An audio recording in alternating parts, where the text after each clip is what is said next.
qui est inspirant, c'est de revoir des choses éventuellement qu'on sait déjà, mais par d'autres yeux, nouveaux, forcément, qui découvrent. Et donc du coup, on a tendance avec le temps à être blasé, à contourner. Enfin, c'est le design thinking, on le sait. Ce qui nous dérange, on finit par le contourner d'une façon ou d'une autre, par réflexe ou par l'occulter. Et donc ce genre de recherche-là, faite par quelqu'un d'autre, par des yeux neufs, ça permet de se remettre en question, de redécouvrir ce qui est d'actualité ou de découvrir de nouvelles choses.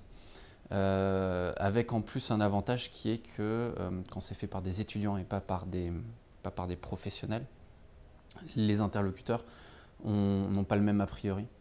Il y a des choses très riches, c'est très varié. Il y a à la fois des choses qui sont de l'ordre des tendances. Donc ils ont réussi à nous montrer rapidement quels sont les grands enjeux dans les grandes villes, la smart city, la démographie, mais aussi à rentrer dans le quotidien des gens et à nous montrer par exemple comment une mère sort de sa voiture quand elle a des enfants et qu'elle a peur qu'ils se fassent écraser, comment des seniors vont essayer d'éviter les vélos, comment ils interagissent avec des choses totalement nouvelles comme les chauffeurs Deliveroo ou les trottinettes électriques.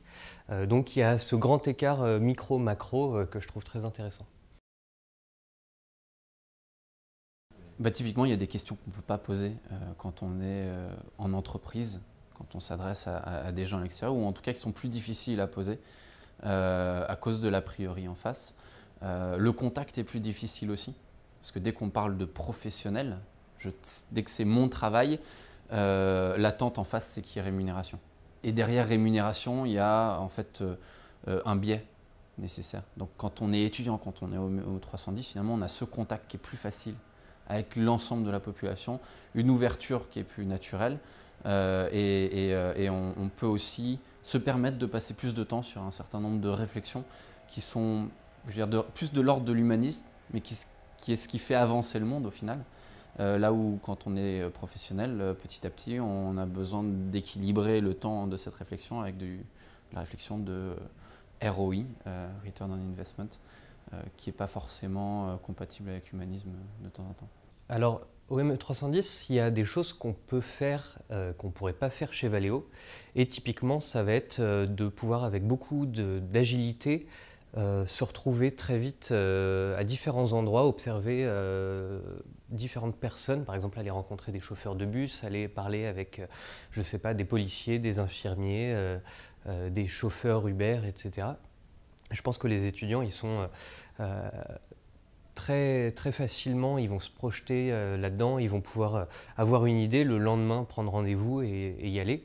Là où c'est vrai que chez Valeo, on est assez vite soumis à des process de l'administratif qui va faire que ça va nous prendre tout de suite beaucoup plus de temps. Recruter des utilisateurs chez Valeo, on essaye de s'y prendre au moins 3 semaines à l'avance.